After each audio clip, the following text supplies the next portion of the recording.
and welcome to Branch of Israel. This is Rabbi Roger coming to you from God's beautiful country, Israel. Well, today I have a verse for you that in your translation could easily be accepted or overlooked. But as I have said before, and I will say it again, never trust your translation. See, there are plenty of good sites out there to help you, like Bible Gateway, Blue Letter Bible, and Bible Hub. Personally, I have extra books and references that I use for my study times as well. But if you start to dig into the Bible and translate what is being said, you will find there are more gold nuggets than meets the eye. The verse for today comes from Psalm 40, verse 8, which reads, I delight to do your will, O my God. Your law is within my heart. Let me translate this verse for you from how I see it in the Hebrew. I bend to do your desires, and your Torah is in my innermost being. The word bend in this verse usually is translated will. But if we were to look at the first part of the verse in this way, make your house spotless and I will give you $1 million, what would you be doing? You'd be bending over backwards to get it super spotless. However, your only action would be for the money and not because I asked you to do it and will pay you for it.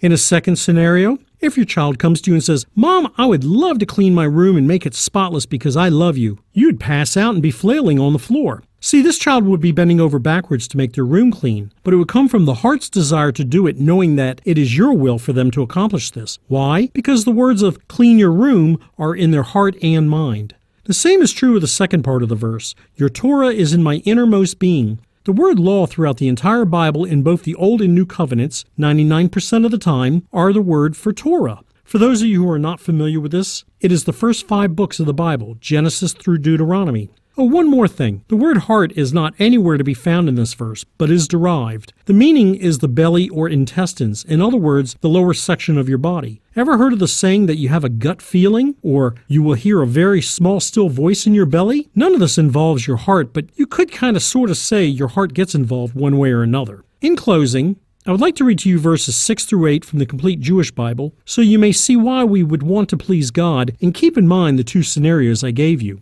Sacrifices and grain offerings you don't want. Burnt offerings and sin offerings you don't demand. Instead, you have given me open ears. So then I said, Here I am, I'm coming. In the scroll of a book it is written about me. Doing your will, my God, is my joy. Your Torah is in my inmost being. Are you walking in the book written about you, or just trying to get into heaven? For more teachings and information, visit branchofisrael.com. That's branchofisrael.com. Again, this is Rabbi Roger coming to you from Israel. Thank you so much for listening. Lehitraot, goodbye, or see you again.